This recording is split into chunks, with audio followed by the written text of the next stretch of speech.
One nation one election राष्ट्र हित में है। It is in the interest of the country to have one nation one election. और इसमें जो जेपीसी बिठाई भी है उसमें भी बड़ी डिटेल में बातचीत की जा रही है, लेकिन मैं अपने व्यक्तिगत व्यूज़ यहाँ पे रखना चाहता हूँ।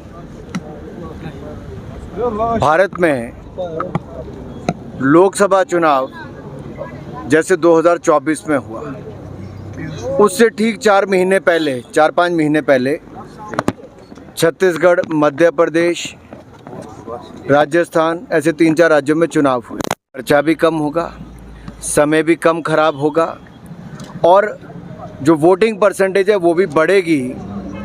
कैंडिडेट्स का भी खर्चा कम होगा, पॉलिटिकल पार्टीज़ का भी कम होगा और देश का भी कम खर्च होगा। और जो अधिकारी कर्मचारी इलेक्शन करवाने में ही लगे रहते हैं उनको भी, जो टीचर्स हैं वो टीचिंग पे अपना ध्यान दे सकते हैं। जो बाकी लोग हैं जहाँ इलेक्शन कोड ऑफ कंडक्ट लगता है, मॉडल कोड ऑफ कंडक्ट लगता है, तो उस समय कोई कामकाज एक तरह से स्लो हो जाता है और उसमें 45 डेज़ to 90 डेज़ तक का समय कई बार चले जाता है। कुछ बार चुनाव शुरू होने से पहले और बाद में भी काफ़ी समय जाता है। फिर सरकार बनती है, उसको अपना समय लगता है, गति थोड़ा समय लगता है और तेज काम करते हुए, तो बहुत सारा टाइम लूज़ होता है। तो हमने कहा है कि वन नेशन वन इलेक्शन होगा तो लगभग 1.5 लाख करोड़ रुपया जो लोकसभा के चुनाव में खर्च होता है, कैंडिडेट्स का, पार्टीज़ का, अलग अलग संस्थाओं का, भारत सरकार का, वो भी बचेगा, समय बचेगा, अधिकारी कर्मचारी अपना काम करेंगे। भारत की जीडीपी में 1.5% उस पर ऐड हो सकता है और इसमें भारत के लिए, इंडिया के लिए एक विन विन सिचुएशन है जहाँ पे लोगों को 5 साल एक अच्छी सरकार काम करने वाली मिलेगी। मान लीजिए कोई 2029 में अगर इसको लागू करते हैं, मान लीजिए करते हैं, तो सारे चुनाव एक साथ होंगे। अगर 2031 में कोई सरकार गिरती है तो उसका चुनाव केवल अगले 3 साल के लिए होगा, 2034 तक के लिए। तो अनएक्सपायर्ड टर्म जो उसके लिए होगा। ऐसे ही अगर 2029 का पक्का हो जाता है तो अगर 2027 में जैसे हिमाचल, गुजरात, यूपी, पंजाब इनके चुनाव हैं तो वो चुनाव 2 साल के लिए होंगे, ताकि 2 साल बाद 2029 में सबके चुनाव एक साथ होंगे।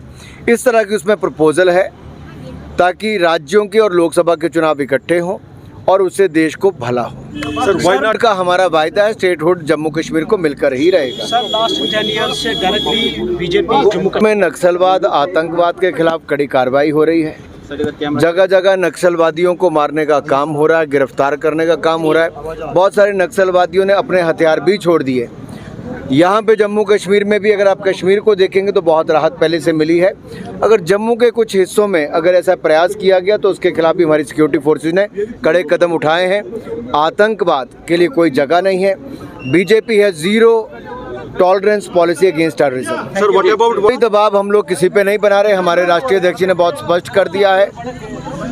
आर्टिकल 370, 35 हो, ट्रिपल तलाक हो, राम मंदिर का इशू हो, सिटीजनशिप अमेंडमेंट एक्ट हो, इन सब पर कांग्रेस और विपक्षी दलों ने भय और भ्रम फैलाने का काम किया। हमने सारे ही, जब सुप्रीम कोर्ट तक भी केसेस गए, सब में सरकार का पक्ष को ठीक ठहराया गया है। और देखिए जम्मू कश्मीर में भी कितना टूरिज्म बढ़ा है, कितना विकास हुआ, कितनी इन्वेस्टमेंट आ रही है, कितने डेवलपमेंट प्रोजेक्ट चल रहे हैं। ऐसे ही ट्रिपल तलाक से भी मुस्लिम बहनों को फ़ायदा ही मिला है। राम मंदिर बनने के बाद भी कोई किसी को नुकसान नहीं हुआ, फ़ायदा ही हुआ। सिटीजनशिप अमेंडमेंट एक्ट CAA आने के बाद भी किसी मुस्लिम की नागरिकता नहीं गई।